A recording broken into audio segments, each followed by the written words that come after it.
Pandangan Islam tentang zakat dan pajak. A. Menelusuri konsep dan fungsi zakat dalam pandangan Islam. 1. Pengertian dan fungsi zakat. Zakat secara bahasa, menurut Syahid Sabiq, berasal dari kata zaka, yang berarti mensucikan. Secara istilah syara, zakat ialah suatu nama atau sebutan dari suatu hak Allah Subhanahu wa Ta'ala yang dikeluarkan oleh seseorang kepada fakir miskin. Adapun menurut Sulaiman Rashid, zakat yaitu kadar harta tertentu yang diberikan kepada yang berhak menerimanya dengan beberapa syarat. Dalam Al-Quran, Allah Subhanahu wa Ta'ala memerintahkan agar mengambil zakat bagi orang-orang yang memiliki harta. Allah Subhanahu wa Ta'ala berfirman dalam Al-Quran surat At-Taubah ayat 103 yang artinya, ambillah sedekah atau zakat dari sebagian harta mereka.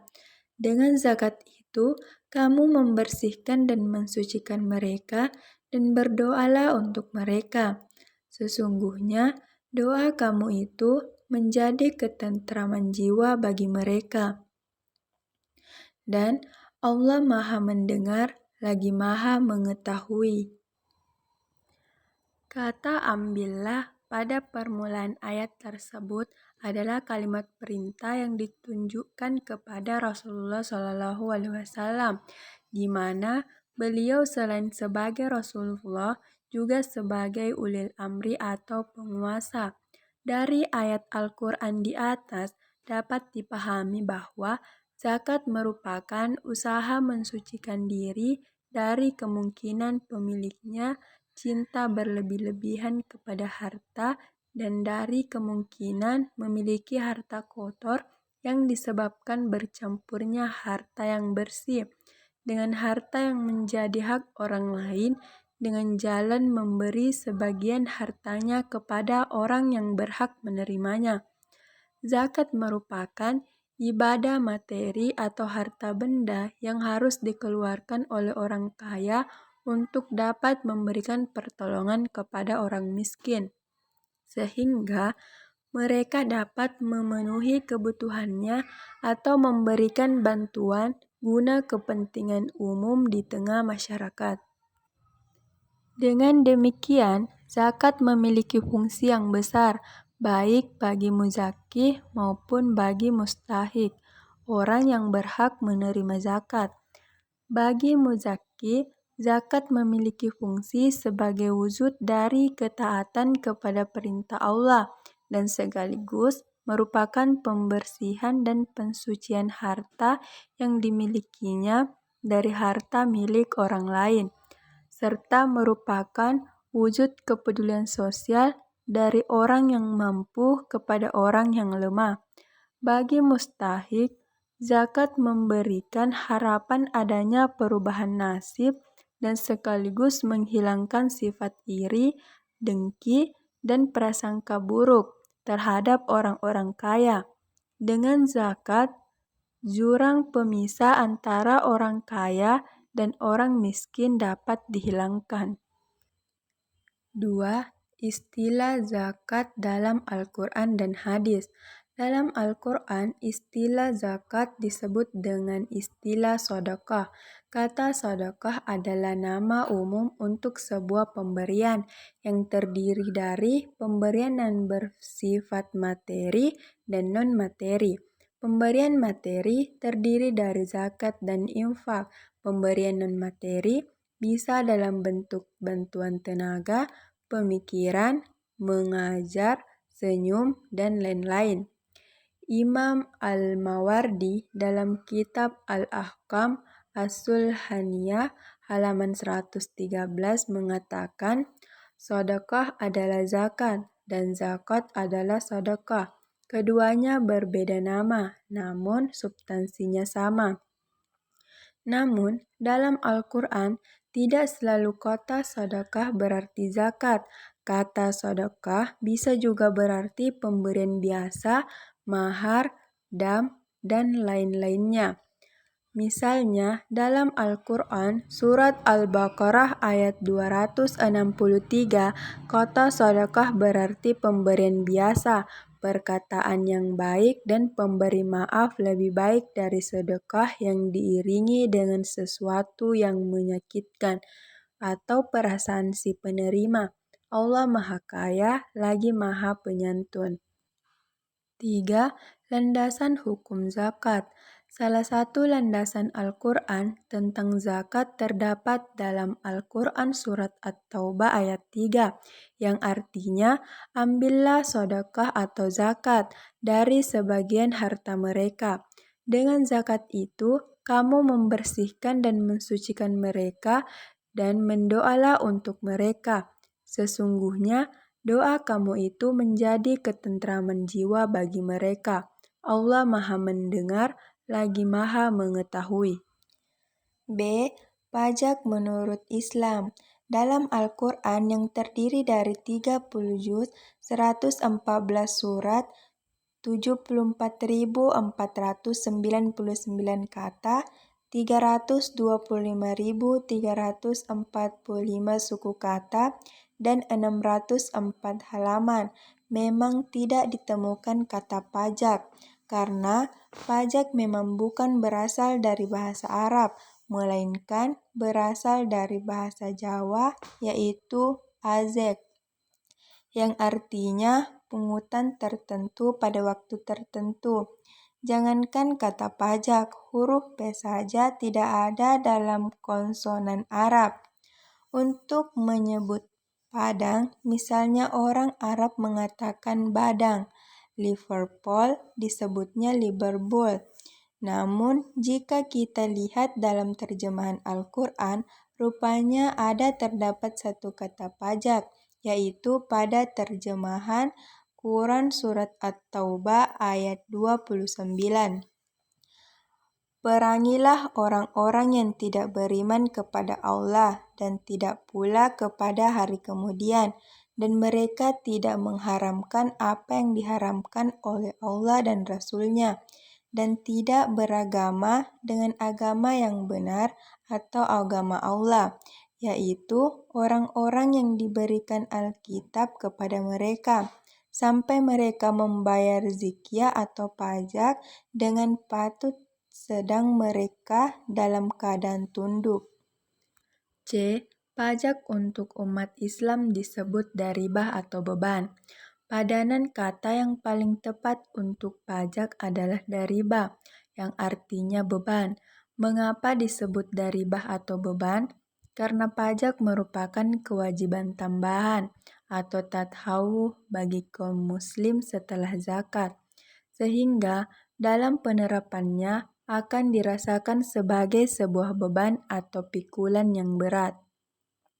Secara etimologi, dariba yang berasal dari kata dasar darban, yadribu, daraba, yang artinya mewajibkan, menetapkan, menentukan, memukul, menerangkan, atau membebankan, dan lain-lain.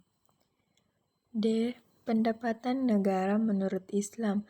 Pendapatan negara atau mawarid ad-daulah pada zaman pemerintahan Rasulullah Muhammad SAW 610-632 Masehi dan Khulafaur Rasyidin 632-650 Masehi diklasifikasikan menjadi 3 kelompok besar, yaitu 1. Ghanimah, 2. Fai'i, dan 3. Sedekah atau zakat. Fai'i dibagi lagi atas 3 macam, yaitu kharaj, usyar, dan zizyah.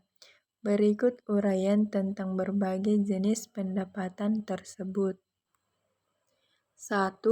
Ghanimah adalah harta rampasan perang yang diperoleh dari kaum kafir melalui peperangan.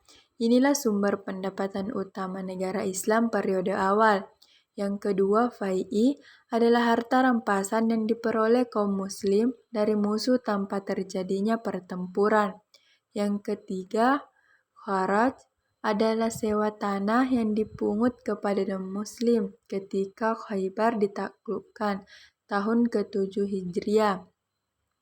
Yang keempat, ushar adalah bea impor atau bea masuk yang dikenakan kepada semua pedagang yang melintasi perbatasan negara, yang wajib dibayar hanya sekali dalam setahun dan hanya berlaku bagi barang yang nilainya lebih dari 200 dirham. Yang kelima, jizyah atau upeti atau pajak kepala adalah pajak yang dibayarkan oleh orang non-Muslim, khususnya ahli kitab, untuk jaminan perlindungan jiwa, properti, ibadah, bebas dari nilai-nilai, dan tidak wajib militer. 6. Zakat atau sedekah adalah kewajiban kaum muslim atas harta tertentu yang mencapai nishab tertentu dan dibayar pada waktu tertentu. Diundangkan sebagai pendapatan negara sejak tahun ke-2 Hijriah. Namun, efektif pelaksanaan zakat mal baru terwujud pada tahun ke-9 Hijriah. Sebab-sebab munculnya pajak Islam. 1. Karena ganimah dan fai'i berkurang atau bahkan tidak ada. Pada masa pemerintahan Rasulullah SAW dan sahabat, pajak atau riba belum ada. Karena dari pendapatan ganimah dan fai'i sudah cukup untuk membiayai berbagai pengeluaran umum negara. 2. Terbatasnya tujuan penggunaan zakat.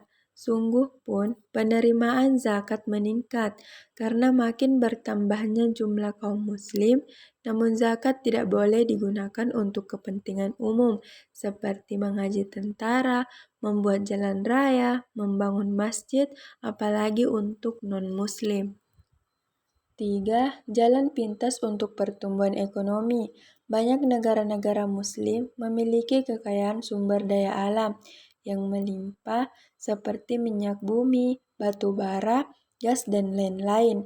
Namun, mereka kekurangan modal untuk mengeksplorasinya, baik modal kerja, alat-alat maupun tenaga ahli atau skill. 4. Imam atau khalifah berkewajiban memenuhi kebutuhan rakyatnya.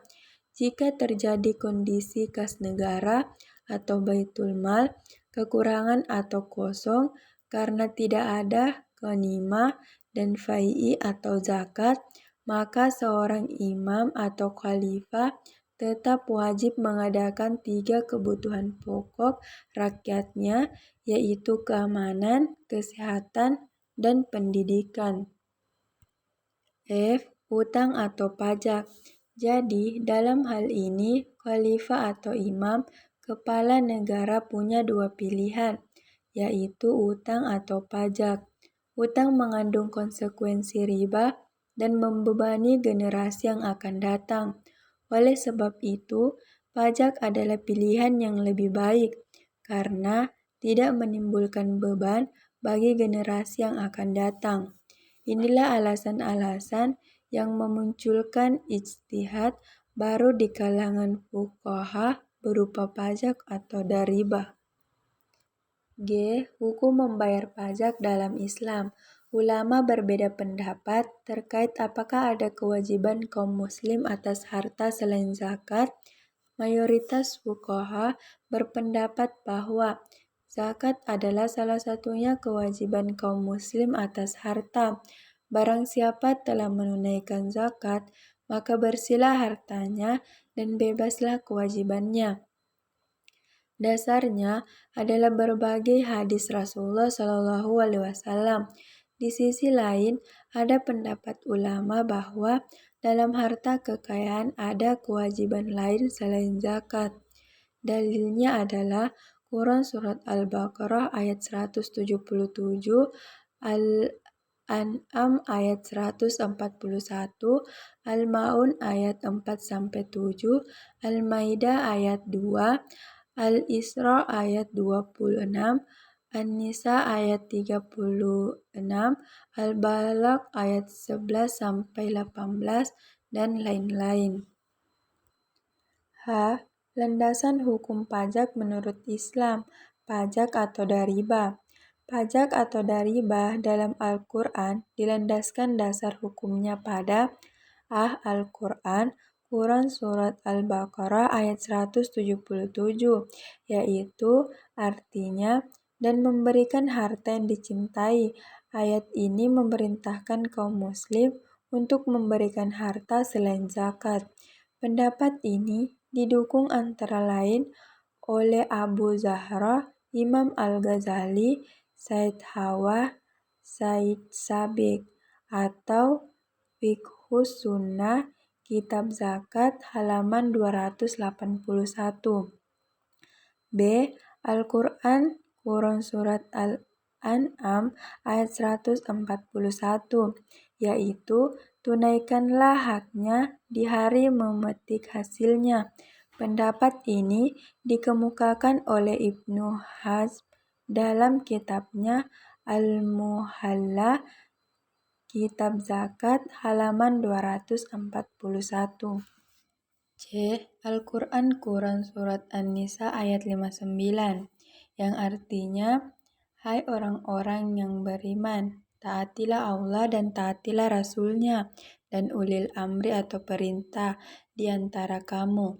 Kemudian, jika kamu berlainan pendapat tentang sesuatu, maka kembalikanlah ia kepada Allah atau Al-Quran dan Rasul-Nya.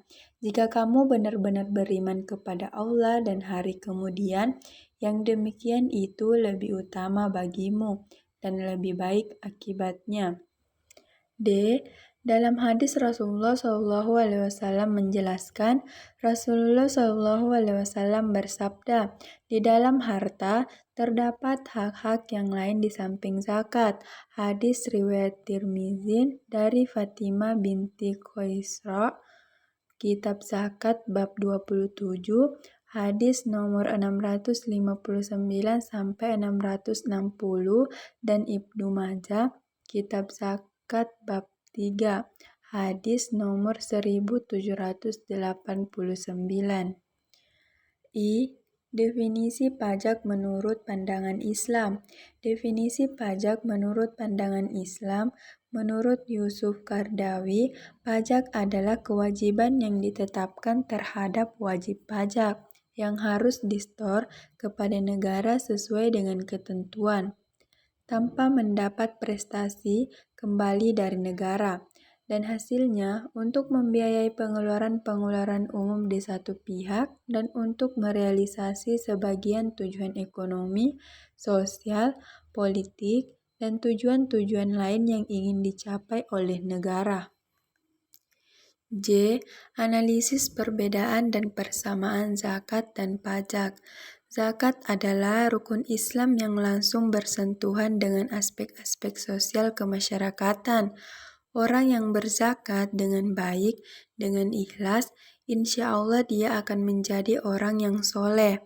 Kita seringkali beranggapan bahwa setelah membayar pajak, tidak perlu lagi membayar zakat, atau sebaliknya, sudah membayar zakat, untuk apa lagi kita harus membayar pajak?